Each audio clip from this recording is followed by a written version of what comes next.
12 months into our new virtual environment, and we are finally starting to see the impact on teams with leaders that understand the new rules for virtual high performance.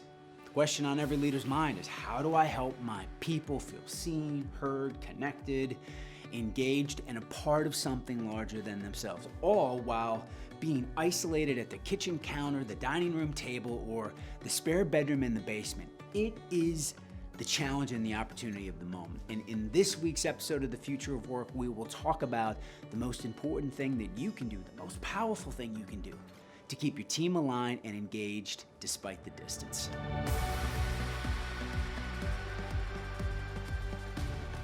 All right, let's get into it. So in today's episode, we're gonna talk about a very important topic for both current and future leaders, especially those that are adjusting to not physically being with their people.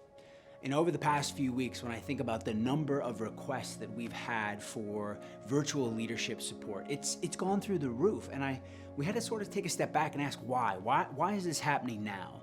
And I think there's two big reasons. One, I think because we're past those early days of the pandemic when we were all in survival mode, just doing the very best that we could. Now it's like we are settling in and realizing that we are never going back to the way things were before. Now, even if the office reopens, which of course it will eventually, the vast majority of us are still going to be operating in a hybrid remote type setting. And so influencing people with asynchronous communication mixed with video and phone, that's going to be the future of influence for leaders. Now, the second reason I think we're seeing this topic come up with so many organizations and why it's so top of mind for people is absolutely because of the mental health crisis we're experiencing. Now, between the existential threat of the virus, social distancing and isolation, to social unrest and acts of systemic racism and violence, learning and understanding how to support team members from afar right now is absolutely critical.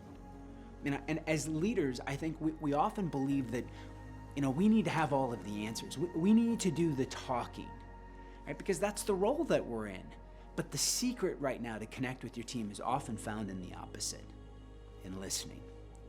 Now, some of the best leaders that I've had a chance to work with as of late cite their number one leadership hack and technique that they are using to be a more effective leader is this idea of listening more than you talk.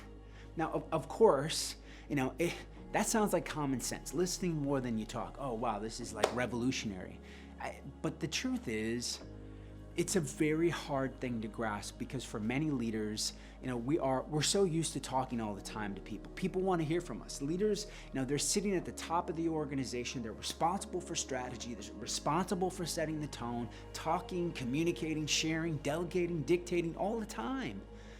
But it is important for us to flip this idea on its head and to actually start listening more than we talk. The challenge we run into when we're on back-to-back Zoom, Teams, and fill-in-the-blank video conferencing meetings all day long is to be able to stay locked in presence of the person that we're engaging with. Not just hearing them, but actually listening. And there is a big difference between listening and hearing. When we looked at that word up, that definition of hearing, it's simply the unconscious act of letting sound penetrate your ears, right? It's like right now I can hear rustling happening on the other side of the house. There's cleaning that's taking place. I'm not listening. I can hear it. But on the other hand, listening requires conscious time, attention, effort, focus, and really giving somebody the attention that they deserve and making sure that you are actually hearing and understanding what they are saying. So my challenge for you this week is simply this. I want you to check in with yourself before you drop into a meeting. And number one is to ensure you are where your feet are, right? I love that old saying, be where your feet are, right? Which is really about present moment awareness, right? I'm here in the moment. How do I bring my full presence through the camera to this session?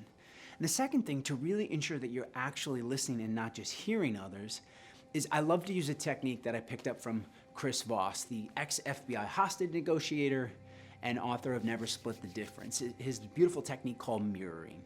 And mirroring is essentially a technique where we repeat back when we're in conversation the last 1, 2, or 3 words that a person said, right? So, maybe they said, you asked them how their weekend was, and they said, we decided to go for a hike in this particular mountain range, and you repeat back, oh, you went for a hike. And more often than not, when you repeat back those last three words, or even that last word, number one, it communicates that you are listening to the person. Like you heard what I was saying. And two, it is this unconscious prompt for them to keep talking. So this week, just give it a try. Number one, bring your full attention to the session.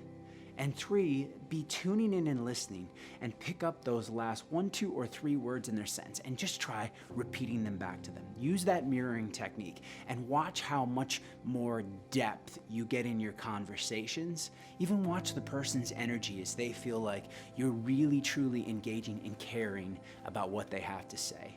Leverage these 2 strategies. Be where your feet are, bring your full presence, full attention to that session. Use mirroring to make the person feel heard. Go have a big week.